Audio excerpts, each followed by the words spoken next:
Today we'll talk about how can you fix that problem on your Fetch app. So all you have to do, so you just click here on settings here.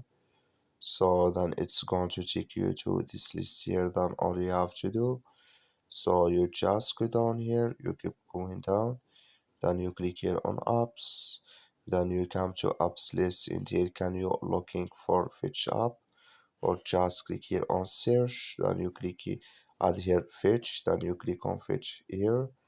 So then it's going to take you to this list, then you click here on first stop, then you click here on OK. So then you go down, click here on storage, then you click here on clear cache. Then all you have to do, just go to your Play Store. So you click here on Play Store here, then it's going to take you to this list. In here add you here, you search for Fetch app, then it's going to show for you like this. You will find here updates, click on it, so then it's going to fix with you. That's all you have to do. Thank you for watching. Don't forget to support us by like and subscribe.